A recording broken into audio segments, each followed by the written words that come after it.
বন্ধুরা, আজকে তোমাদের সাথে শেয়ার করব ট্যাংরা মাছের ঝাল কীভাবে রান্না করতে হয়। দেখো, ট্যাংরা মাছগুলো আমি ভেজে নিচ্ছি। এগুলো ভাজা হয়ে গেছে, এই দুটো লাস্টে দিলাম।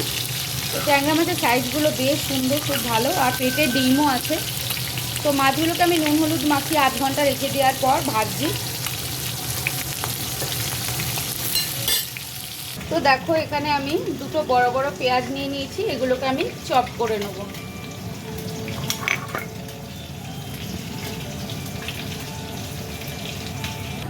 তো মাছ ভাজার তেলেই আমি দিয়ে দেবো 5 ফোড়ন আর গোটা শুকনো লঙ্কা,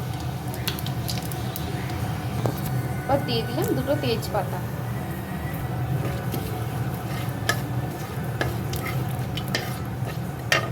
এই যে পেঁয়াজগুলো আমি রাফলি চপ করে নিয়েছি, এগুলো এবার দিয়ে দেবো।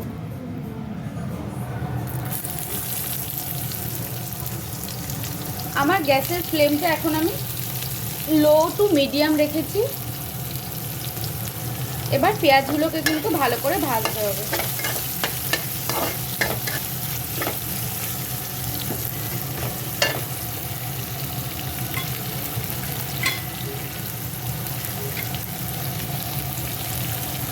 এরপর দিয়ে দিলাম আমাদেরই বাড়ির গাছের টমেটো বেশি।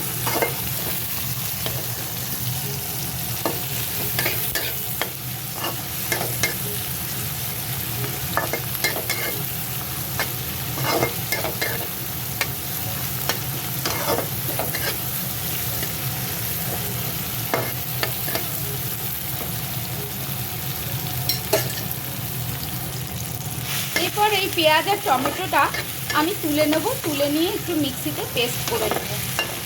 তো দেখো, এখানে আমি এটা দিয়ে দিয়েছি, এরপরে আমি বেটে নেব। আর এটা আমার কমপ্লিট হয়ে গেছে, এই দেখো। তো এরপর এটাকে আমি বের করে নেব। তো এখানে কিছুটা রেখে দিয়েছিলাম, এরপর আমি এটা দিয়ে দেবো। আর সাথে দিয়ে দেবো আদা রসুন একটু পেস্ট করেছিলাম সেটা। পুরো এটা। এরপর দিয়ে দিলাম পরিমাণ মতো নুন। এরপর দিয়ে দিচ্ছি বেশি গুঁড়ো মশলা, হলুদ গুঁড়ো, লঙ্কা গুঁড়ো, জিরে গুঁড়ো, ধনে গুঁড়ো। তো এগুলো পুরো ব্যাপারটা এবার কষাবো।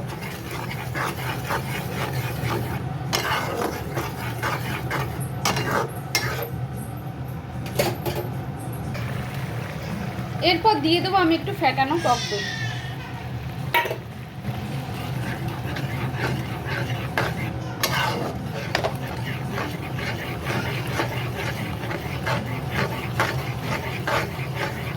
এটা ততক্ষণ নাড়তে হবে যতক্ষণ মনে হবে যে মশলাটা ঘন হয়ে এসেছে।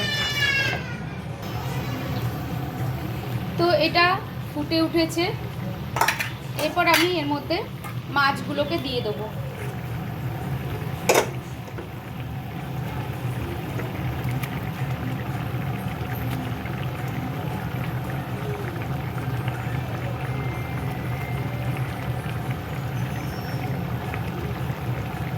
যেহেতু টক দই দিয়েছি, একটু ব্যালেন্স করার জন্য আমি দিয়ে দেবো ওপর থেকে একটু চিনি, সামান্য। তোমরা চাইলে স্কিপও করতে পারো। চিনিটা দিলে কালারটাও ভালো হবে। তো দেখো, আমার ট্যাংরা মাছটা কিন্তু একদম রেডি হয়ে গেছে। আমি উপর থেকে একটু ধনেপাতা কুচি ছড়িয়ে দিয়েছি।